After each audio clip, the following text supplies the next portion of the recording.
So let's be real, we're all using AI these days. But how often does it give you exactly what you were hoping for?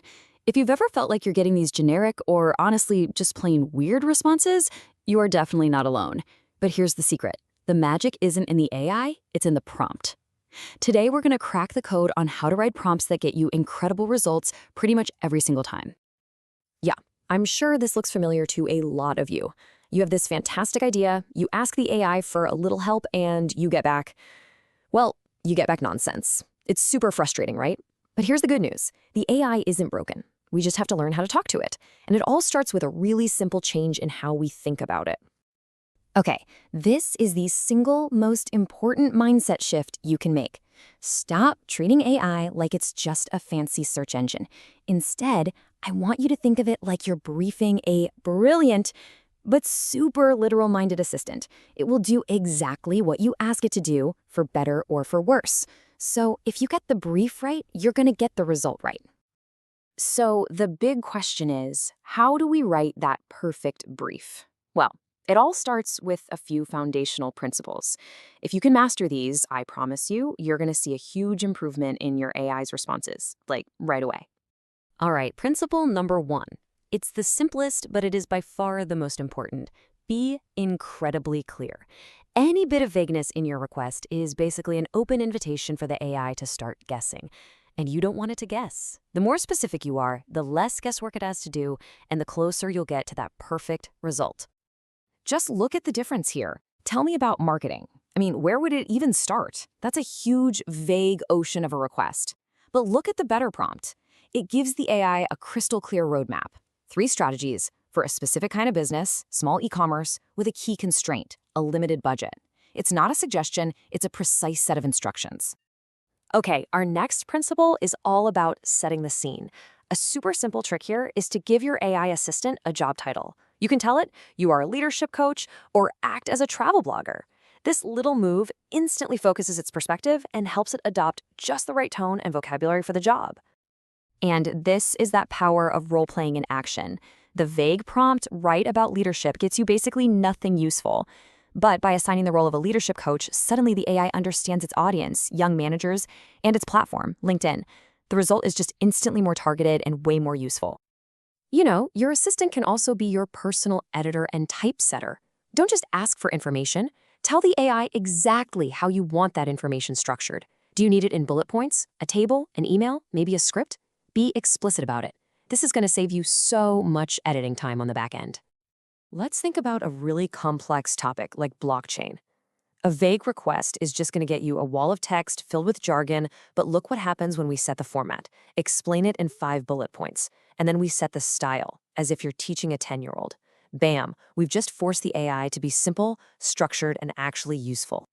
Now, constraints might sound like they're limiting, but they're not. They're focusing. You've got to tell your assistant about your boundaries. What's the word count? What kind of tone should it use? Formal, motivational, maybe humorous? Who is this for?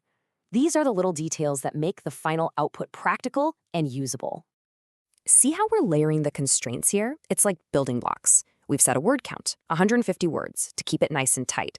We've defined the audience, college students, which is going to shape the language, and we've even set the emotional tone to persuasive and motivational. The AI now knows exactly what to write and, just as importantly, what not to write. Okay, so we've pretty much mastered the single brief. Now it's time to level up. The real power of AI doesn't come from a single command, but from a back and forth dialogue. Let's dig into how you can master that conversation. I want you to think of your first prompt as the start of a conversation, not the end. You can, and you absolutely should, refine your request, steer the conversation, and build on the AI's responses. It's a back and forth dance to zero in on that perfect result. So look at this workflow. You don't just ask for a perfect article in one go. That's too much. You start broad. Hey, give me some ideas. Then you find one you like and you zoom in. Okay, expand this one into an outline.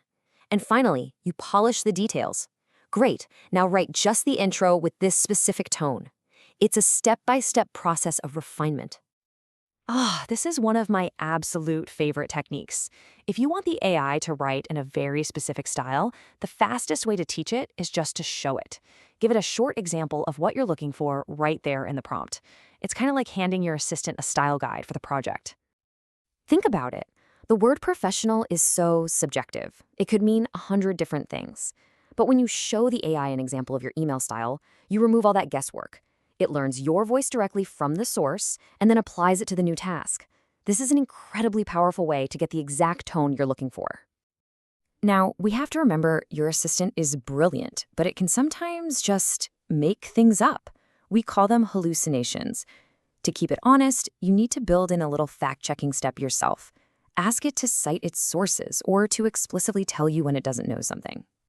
This is such a clever little trick. The risky prompt might just tempt the AI to invent a book title because it wants to be helpful. But the safer prompt does two really smart things. First, it asks for real works. And crucially, it gives the AI an out. That little phrase, "If no book exists, clearly say so," is basically an instruction to be honest. It's a simple way to build a fact check directly into your prompt. Okay, we've covered the principles. Now let's see what this looks like in the real world. We're going to do a few rapid-fire examples that combine everything we've just learned. All right, for business, let's break this one down. We see a clear format, a 5-slide outline, and incredible specificity, right? It details the exact content for each slide. This prompt combines our principles of clarity and format to create a perfect blueprint for the AI to follow. Here's another great combination, this time for education. We have a role, you are a math tutor. We have a format, in 5 steps, a style constraint, using an everyday analogy, and a final instruction, end with a quiz. All those principles we talked about are working together here to create a complete lesson plan in just one prompt. And what about for a creative task? Look at these constraints. We've got a word count, a specific genre, mystery thriller, and this wonderfully evocative setting. These details aren't limiting creativity, they're focusing it. They're giving the AI the perfect sandbox to play in. So when you boil it all down, it comes to this simple formula. Think of it as your pre-flight checklist before you hit enter. Have you defined the role? Given it context? Set the format and constraints? And above all, is it absolutely clear? If you can check those 5 boxes, you're well on your way to a perfect prompt. And ultimately, it all comes back to our core idea. You are briefing an assistant. The quality of the work you get back is a direct reflection of the quality of the instructions you provide. A clearer briefing always leads to a closer, more useful result. It's as simple as that. You know, what's so amazing is that the main barrier to getting incredible results from AI isn't really the technology anymore. It's how we communicate with it. You now have the framework to ask better questions and brief your new assistant perfectly. So, the only question left is, what are you going to build?